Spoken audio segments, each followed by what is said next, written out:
신실하신 나의 주 하나님이 능치 못하실 일 전혀 없네. 우리의 모든 간구도 우리의 모든 생각도 우리의 모든 꿈과 모든 소망도 신실하신 나의 주 하나님이 우리의 로움 바꿀 수 있네. 불가능한 일 행하시고 죽은 자를 일으키시니 그를 이길 자 아무도 없네. 아멘. 주의 말씀 의지하여 깊은 곳에 금을 던져 오늘 그가 놀라운 일을 이루시는 거라. 주의 말씀 의지하여 믿음으로 금을 던져 믿는 자에게 능치. 우리 함께 자리에서 일어나 고백하겠습니다. 할렐루야. 주의 말씀 의지하여 깊은 곳에 금을 던져 오늘 그가 놀라운 일을 이루시는 것 보라. 주의 말씀 의지하여 믿음으로 금을 던져 믿는 자에게 능치 못함 없네. 할렐루야. 믿는 자에게 능치 못함 없네.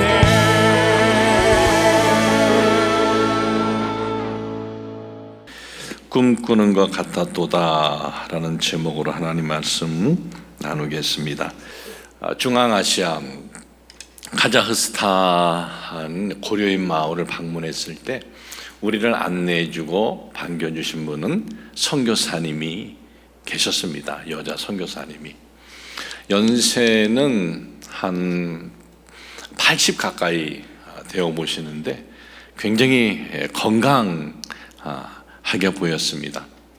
저희들을 반겨주는데 옷도 새빨간 걸 입으시고 아주 환하게 이렇게 반겨주셨습니다. 그리고 그 여자 선교사님께서 이제 안내를 쭉 해주시고 또 고려인 성도들 나오라 그래서 고려인 성도들이 나와서 함께 또 찬양도 하고. 물어봤습니다.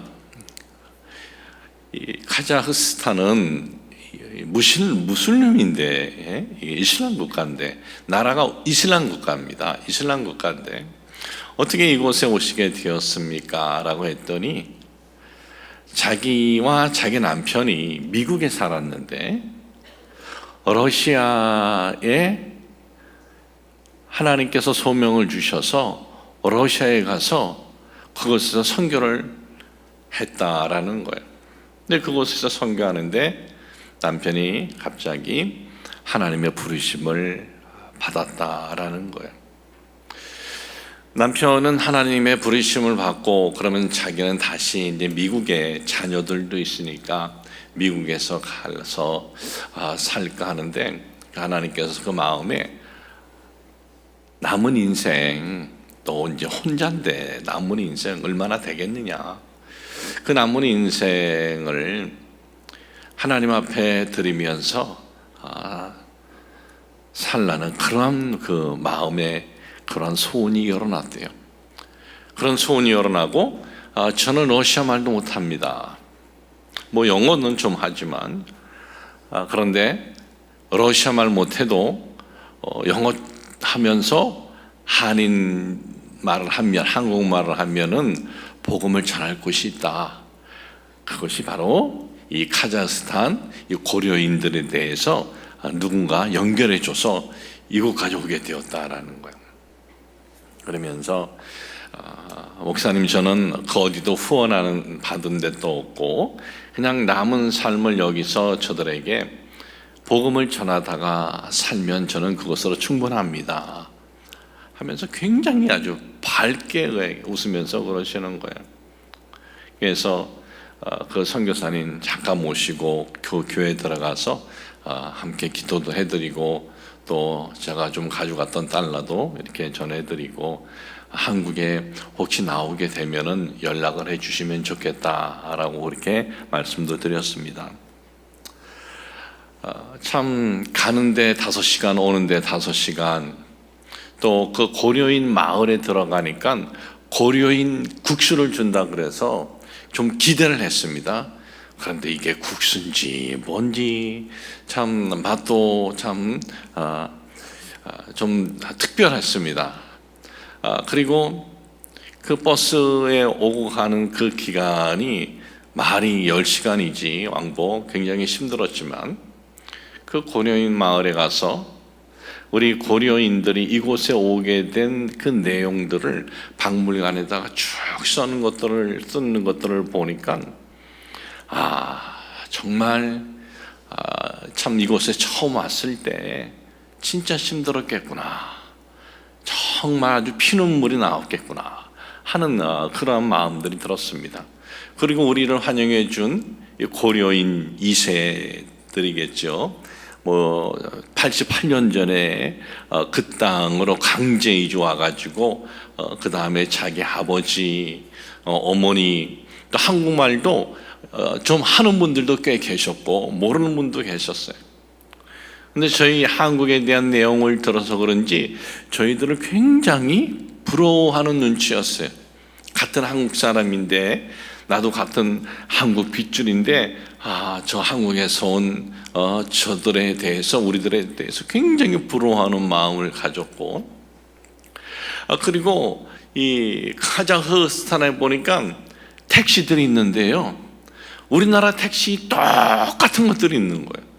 색깔도 안 변하고, 택시라는 것도 지우지도 않고, 그냥 그 분홍색 같은 거를 타고 그냥 막 몰고 다니는데, 한국에서 온 차이기 때문에 아주 자랑스러워하는 거예요, 택시 운전하면서도. 참 우리나라가 굉장히 전 세계적으로 많이 이렇게 정말 긍정적인 이미지를 주고 있구나라는 것을 알게 되었습니다. 1937년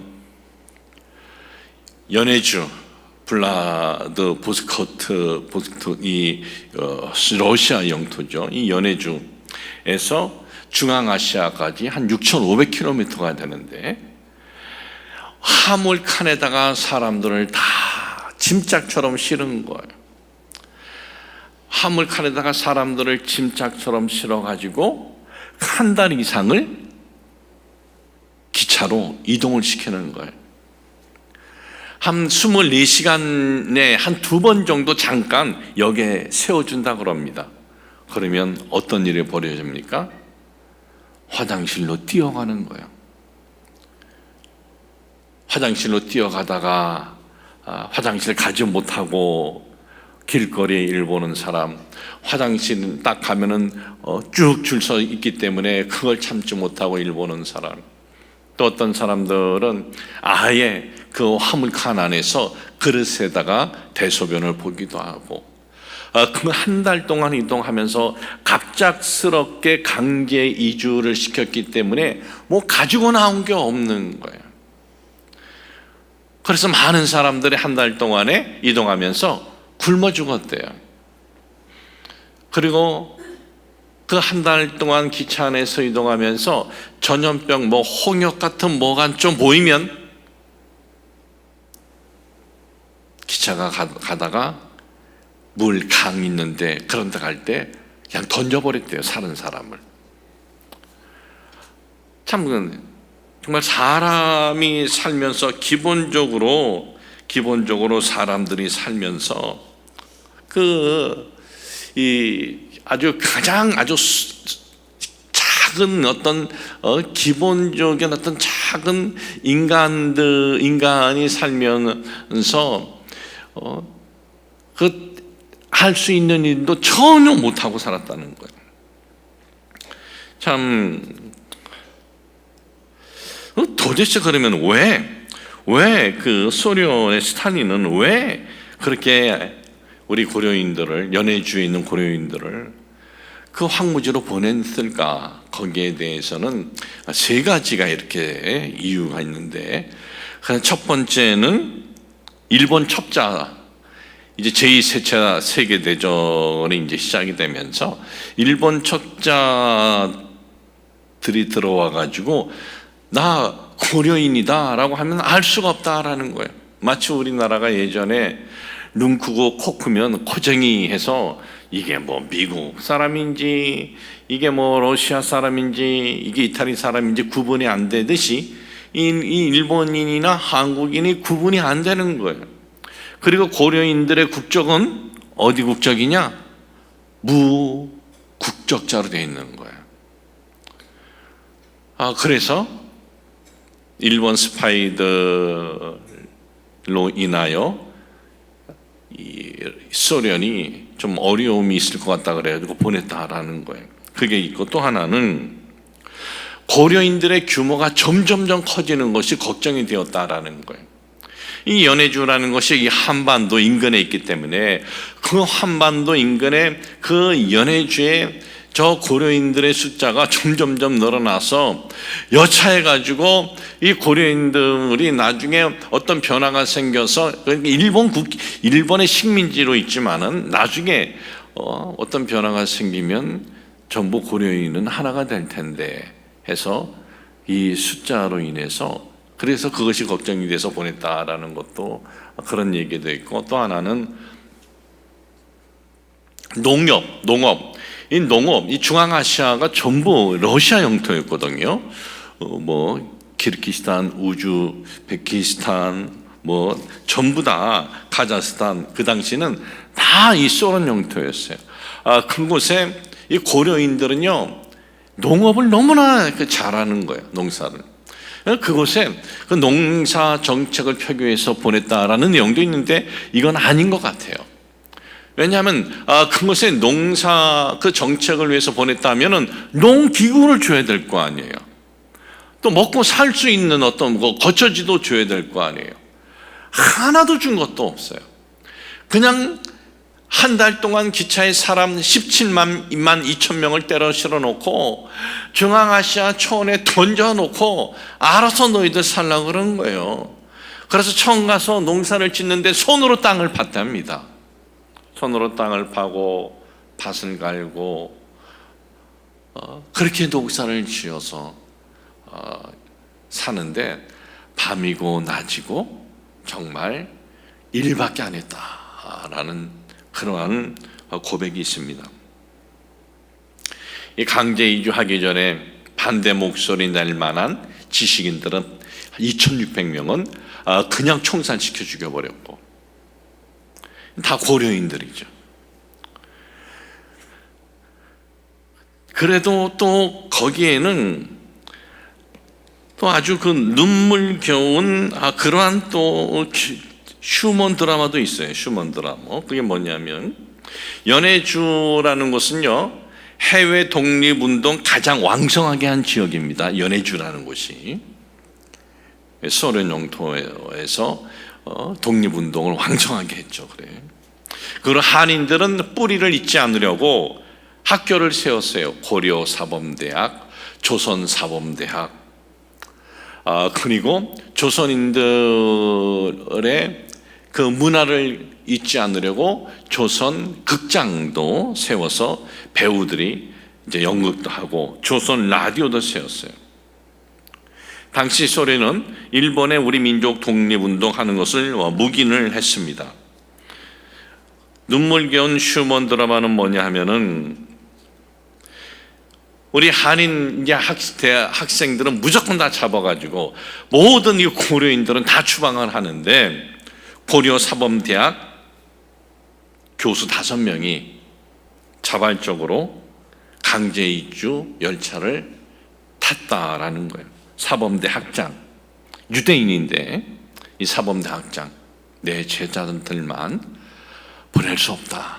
나도 강제 이주 나도 당하겠다 해서 이 유대인인 사범대 학장이 자발적으로 강제 이동 열차에 타고 또 러시아 문학 박사, 세계 문학 강의 교수 보이치크 씨와 또 그의 아내는 또 러시아 교수인데, 또 이 교수들도 자발적으로 내 제자들만 보낼 수 없다, 나도 함께 가겠다. 수학 교수 한 분도 타시고 또 한 명의 교수, 이 교수님들 5명이 함께 그 초원 땅에 한 달 이상 기차를 타고 와서 그 초원 땅에 떨어지는 것을 함께 자진해서 강제 열차를 탔다라는 거예요. 그리고 이 사범대 학교에서 식당에서 일하는 한 러시아 처녀가 있는데, 자기가 인생을 살면서 이 고려인들처럼 정이 있는 사람들은 내가 보지 못했다, 나도 그들과 함께 강제 이주 열차를 타겠다 하는 거예요.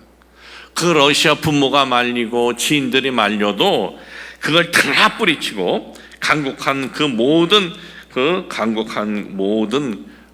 그걸 다 만류로 뿌리칩니다.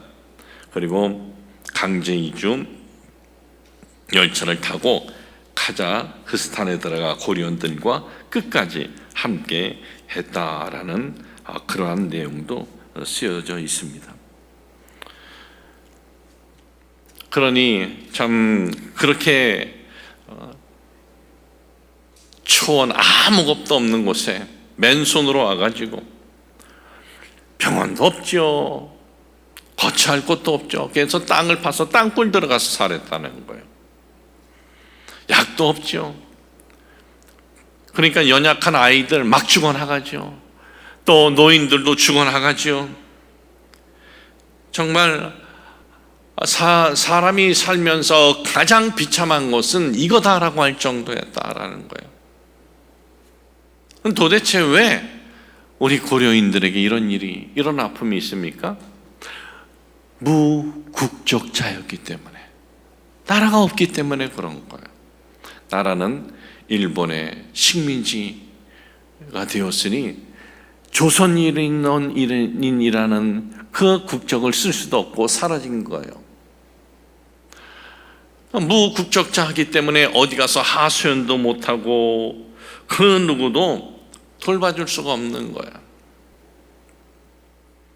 제가 수요일날 이제 설교를 이 내용으로 하면서 거기에 써진 기고문에 보니까 그래도 카자흐스탄 이 사람들을 만난 건 우리에게는 하나님의 은혜다. 왜냐하면 참 선한 사람들이었다. 그래도 이 국적자 러시아 이 소련의 그 스탈린에 의해서 거기까지 쫓김 당했는데, 그 지역도 다 소련 관할 지역인데도 이 사람들은 빵을 구워서 식지 않게 하기 위해서 그걸 이불에 돌돌돌 싸가지고, 그리고 표현은 당나귀라고 했어요. 그러니까 작은 말이죠. 굵게 실어가지고 와서 굶어 있는 이 고려인들에게 먹을 거 나누어 줬다는 거예요.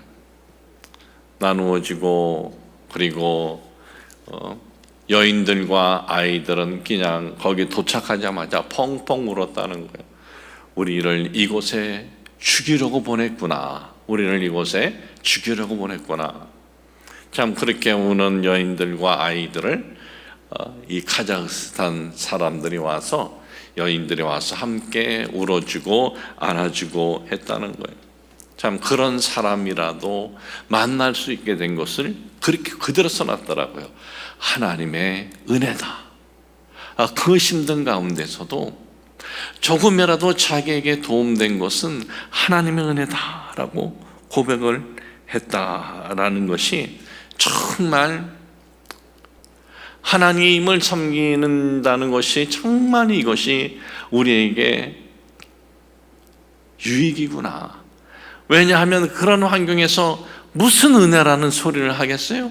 원망하고 분노하고 저주만 정말 터져 나올 텐데, 그런데 마음을 추리고 이렇게 우리가 이 비극적인 현실을 만났지만 그래도 하나님의 은혜로 참 저런 사람들을 만나서 그 사람들이 우리들에게 정말 따뜻한 빵이라도 한 입 먹으라고 그걸 구워가지고 이불에 싸가지고 그걸 전달해주고 함께 울어주는 사람이 있다는 것에 대해서 하나님의 은혜다 라는 고백을 한 거예요. 고려인들에게 있어서 참 그 하나님의 은혜로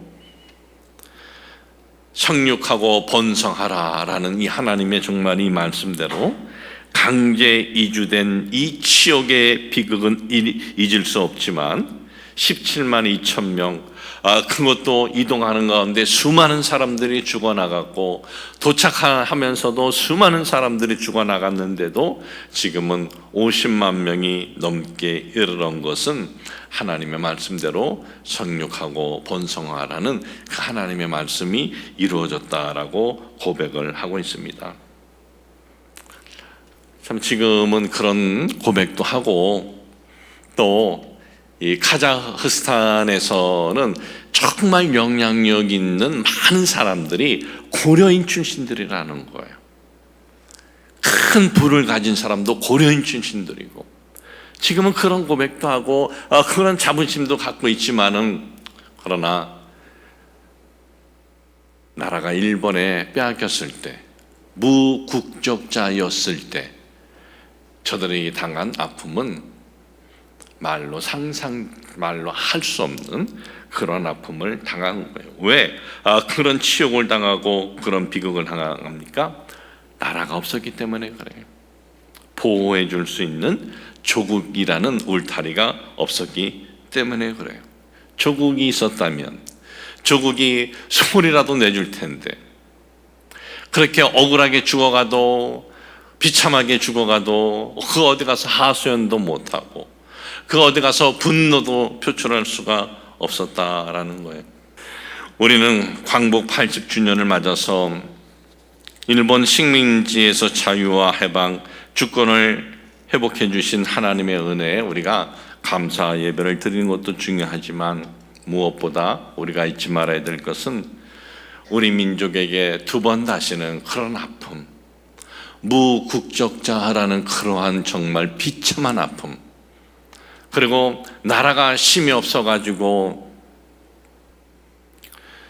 나라가 아무 영향력도 행사할 수 없는 목소리를 내도 그 어느 나라도 무시해버리는 그런 나라가 아닌 우리 대한민국이 목소리가 나면 소리를 내면 그걸 들어줄 수 있는 그런 강한 나라가 되게 하여 주시옵소서 기도해야 된다는 거예요.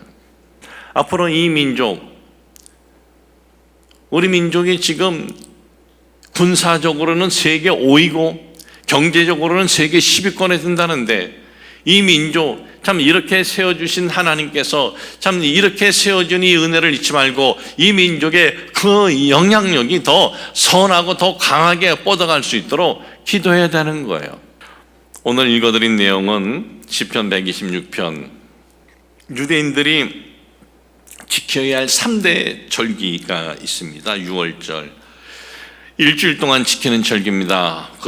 이 쓴나물 또 무교병 그것을 먹으면서 지키는 절기 6월절, 그 하나님께서 애굽에서의 그 고통스럽게 해방시켜 준 것 잊지 않고 지키는 절기가 있고 77절이라는 절기, 이 밀을 처음 수확했을 때 그걸 제물로 하나님 앞에 드리면서 감사의 제사를 드리는 절기. 또 하나는 초막절. 이 초막절은 광야 40년을 광야 생활 초막을 지면서 살았던 것을 잊지 않고 즐기는 절기인데 그들은 성전에 이 절기 때는 성전에 올라가요. 예루살렘 성전을 찾습니다. 그 성전에 올라갈 때 하는 찬양이에요. 오늘 읽어드린 이 내용이 이 고백을 하면서 성전에 올라가는 거예요. 그때 하나님이 우리에게 주신 그 은혜를 기억을 하면서 이것을 고백을 하는 거예요. 노래로 부르는 거예요. 이것이 이제 찬양을 하면서 가는 거예요. 그러니 이것이 얼마나 이것이 중요한 사건이냐 이거죠. 이 사건의 배경은 그렇습니다. 바벨론에 70년 동안 이제 나라가 사라진 채 유다라는 나라, 이스라엘이 먼저 사라졌고 이 나라가 이 유대와 이스라엘로 이제 나눠지죠. 그런데 이스라엘이 먼저 사라졌고 유대 나라가 이제 사라집니다. 바벨론에 의해서 멸망이 됩니다. 예레미야 선지자가 70년 동안 너희들이 포로 생활하다가 이제 돌아오리라. 그런 그 예언의 선포가 있었지만 그냥 선포만 있었던 것이지 그건 다 잊어버렸죠. 왜냐하면 바벨론 제국에서 자유를 얻는다? 이건 말도 안 된다. 이거 꿈 같은 일이다. 그런 환경이었다라는 거예요. 그러니까 바벨론이라는 나라의 모든 것을 다 잃고 아무런 참 이 주권도 없이 자유도 없이 그렇게 살아간 거예요. 물론 바벨론 정책은요, 이주민들에 대한 포용 정책을 썼습니다. 포용 정책. 그러나 아무리 포용 정책을 쓴다 할지라도 나라 없는 민족은 서러움이 있고 아픔이 있고 그리고 부당함을 당하는 것은 어쩔 수 없는 거예요. 우리 민족도 나라를 잃고 나서 얼마나 많은 아픔이 있었습니까? 전쟁을 일으켜서 전쟁에 그 남자들에게 성적인 것을 채워줘야 한다 해서 위안부로 딸들이 끌려가도 어떻게 해요? 나라가 없으니까 안 된다고 할 수가 없는 거예요. 막을 수가 없는 거예요. 힘이 없으니까. 또한 많은 조선인들이 죽었어요. 전쟁터에서. 내 나라를 위해서 싸우는 것이 아니라 일본의 군복을 이기고 내쫓아버리는 거예요. 총알바지로. 그렇게 내 남편이 죽고 내 아들이 죽어도 어디 가서 하소연도 못해요. 왜? 나라가 없으니까 그러는 거예요. 집에 있는 것들, 전쟁에 필요한 것들 다 빼앗아가도, 다 빼앗겨도 어디 가서 하소연 못해요. 왜? 나라가 없기 때문에 그러는 거예요.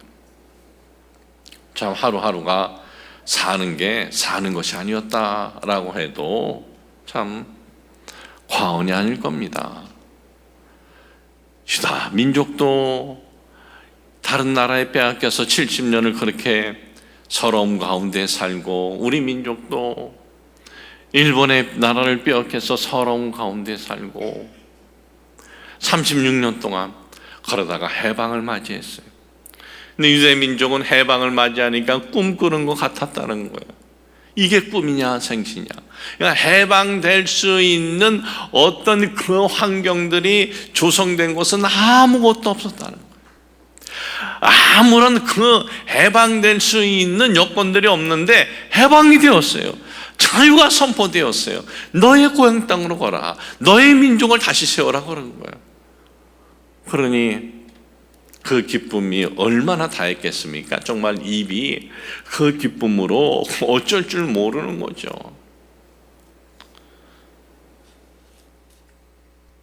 좀 그러면 우리 민족은 어땠습니까? 네, 우리 민족도 지금으로부터 80년 전 1945년 8월 15일 일본 식민지에서 해방이 되었어요.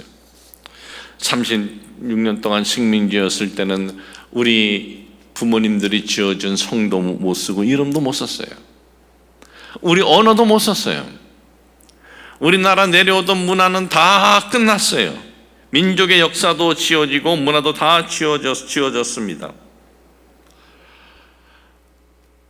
나라를 빼앗기고 나서 그 나라를 어떻게 해서라도 참 이 독립을 하고자 하는, 해방을 얻고자 하는 마음은 전 모든 우리 한국 핏줄이라면 다 그런 마음이 있었을 거예요. 물론 소수는 일본에 붙어가지고 많은 이익을 얻고 누리고 있는 사람들은, 소수는 그런 마음이 없을지라도 대부분은 다 독립군이다 라고 말을 해도 과언이 아닐 거예요.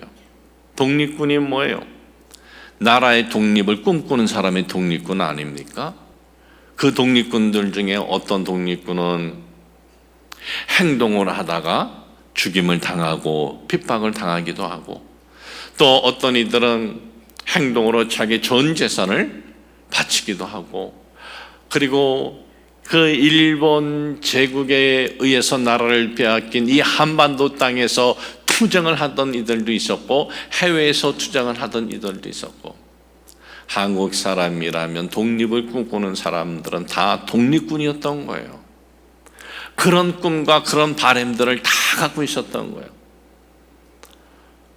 그러자 1945년 8월 14일에 어떤 일이 일어납니까? 일본의 천황이 정식으로 히로히토가 정식으로 일본은 이제 항복합니다. 일본 항복이 1945년 8월 14일 날 그 항복이 우리 한반도에 알려지자 이 한반도는 어떻게 됐어요? 아직 나라가 무슨 독립이 된 것도 아니고 해방이 선포된 것도 아닌데도 불구하고 전쟁에서 일본이 지고 나서 히로히토가 우리는 이제 일본을 항복합니다라는 소리를 듣고 전 한반도에 있는 국민들, 그러니까 이 마음의 독립을 꾼 모든 이들이 태극기를 들고 나와서 대한독립 만세 8월 15일 외친 거예요. 그 함성의 소리를 전 세계들이 듣고, 그리고 일본은 이긴 미국도 듣고, 그러니 야, 이 민족이 정말 저렇게 다 독립을 꿈꿨구나, 이걸 막을 수가 없는 거구나. 그래서 1945년 8월 15일 우리나라 광복 독립이 된 거예요. 참 많은 분들이 희생도 있었지만은 그 희생도 귀하지만은 전 한반도에 있는 우리 선조들이 이 독립을 꿈꿨던 것이 확 폭발하면서 나라의 독립이 일본의 패망으로 인해서 선언이 된 것입니다. 마치 유대민족의 고백처럼 꿈 같은 일이 일어난 거예요. 우리는 매 예배 때마다 이 놀라운 꿈 같은 하나님의 은혜를 잊지 말고 감사하며 이 민족을 위한 기도를 쉬지 마시기를 주님의 이름으로 축복을 합니다. 우리는 체험을 하지 않았습니까? 한강의 기적. 이 땅에 정말 이런 놀라운 5,000년 역사, 하나님 없이 살았던 역사가 있었어요. 기독교가 들어오기 140년 전에 그 살았던 역사는 거의 굶주리는 역사예요. 어떤 왕이 최고예요? 그냥 밥 세 끼만 먹여주면 최고였어요. 그런데 기독교가 들어왔습니다. 우리 기독교 들어오면서 서서히 변화가 일어나고, 그리고 하나님께 부르짖고 기도하고, 그 다음에 하나하나 이루어진 일들을 보면은요, 정말 놀라운 일들이 일어나고, 한강의 기적이라고 하고, 지금은 많은 나라들이 한국을 롤 모델로 삼고 싶다 하는 나라들이 한둘이 아니에요. 이 민족이 오늘 이렇게 되는 역사를 이렇게 뒤돌아보면요, 기독교와 밀접한 관계가 있어요. 기독교는 뭐예요? 하나님께 부르짖고 하나님을 향한 밀접한 관계가 있어요. 여러분, 역사는 중요합니다. 그 역사의 통계가 중요해요. 그런데 지금 아쉬운 것은 대부분의 모든 언론들이 교회에 어떤 한 부정적인 사건이 일어나면 스토리를 겸해가지고 교회 모두가 나쁜 것처럼 얘기한다는 거예요. 뭐 하나 어떤 일이 터지면 그건 그 나쁜 목사의 일이지, 다른 좋은 목사들이 얼마나 많은데, 그 어떤 한 그런 성도가 일어나면 그건 그 나쁜 성도의 일이지. 참 안타까운 일이에요, 정말. 우리는 지금 살아갈 때 그 어느 때보다도 이 민족은 하나님께 이 민족의 앞날을 맡기고 기도하며 나가야 될다라는 거예요. 제가 지난 수요일 날 스콧 셰플러에 대해서 잠깐 얘기를 했는데, 그것도 제가 스토리를 제대로 얘기를 못했어요, 시간 때문에. 지난 11일 셰플로 지금 PGA 랭킹 1위 이 골프라는 것이 이게 됐다가 안 됐다는 것이 골프예요. 이병철 삼성그룹을 세워진 회장님도 두 가지는 자기 마음대로 안 된대 그랬어요. 하나는 자식은 내 마음대로 안 되더라. 모든 것이 돈으로 다 됐는데 이 자식은 안 되더라. 또 하나는 골프래요. 그러니까 2년 3개월 동안 세계 랭킹 1위를 계속했다라는 게 정말 기적 같은 일이죠. 이 스콧 셰플리가 정말 나는 골프 하나님의 영광을 위해서 한다라는 이 고백, 정말 놀라운 고백이고, 그런데 지난 11일 날 갑자기 4일째 마지막 날 자기 전문 캐디, 또 기도 가운데 만난 캐디죠. 캐디가 개인 일 때문에 마지막 캐디를 못할 때 전화해가지고 750km 정도 떨어진 털넷에 있는 아는 목사님한테 전화해서, 물론 그 목사님도 골프에 대한 지식이 있는 목사님이죠. 내 캐디를 해달라 그랬을 때 와서 이 캐디를 해준 걸 제가 여러분들에게 말씀드렸는데, 정확히 얘기를 하면 이렇습니다. PGA 투어라는 게 있어요. 골프 중에 가장 이제 영향력 있는 골프 대회인데, 미국에서 거기에 PGA 투어 플레이오프라는 게 있어요. 플레이오프. 뭐 좀 기분 나빠도 그냥 들으세요. 아, 그런 게 있구나. 이게 1차, 2차, 3차 세 번을 해요. 1차전, 2차전, 3차전. 근데 지난 11일 날 1차전 한 거예요. 근데 이 대회를 뭐라 그러냐? 쉽게 말하면 쩐의 전쟁이래요. 쩐. 뭔지 알죠? 쩐의 전쟁이래. 왜냐하면 상금이 너무 큰 거예요. 상금이 얼마나 크냐면은 1등 하면은 340억 준대요. 뭐 참 340억 이런 데예요. 근데 거기는 아무나 나올 수 있는 것이 아니고 1년 동안 골프 대회에서 70등 안에 드는 사람, 상위 1차전은 상위 70등 안에 드는 사람이 나가고, 2차는 상위 그 다음에는 이제 50위 안에 들고, 그리고 마지막에는 이제 30명만 하는 거야. 그러니 이거 얼마나 정말 이 가장 큰 상금이 있는 대회겠습니까? 거기에 정말 이 중요한 때 한타 정말 중요한 때에 캐디를 목사님 도와주세요 한 거예요. 같이 기도하면 사겠다는 거잖아요. 전문적인 지식이요. 다른 캐디보다 부족해도 나는 목사님하고 기도하면서 알 거야. 이걸 세상에 알린 거예요. 그러니까 이 스콧 셰플리가 그러니까는 거기는 목사라고도 안 해요. 목사님이라고 쓰더라고. 언론도. 영향력 있는 사람이 뭘 할 때는 그런 부분도 영향을 끼치는 거예요. 우리 교회 청년부 중에 누군가가 그런 영향력 있는 곳에서 딱 해서 딱 절 부르면 고경한 목사라고 안 해요. 고경한 목사님이 우리 청년부가 불렀다 이렇게 돼요. 이게 달라지는 거예요. 그리고 부정적으로 쓰는 것이 아니라 이런 일도 있다라고 쓰는 거예요.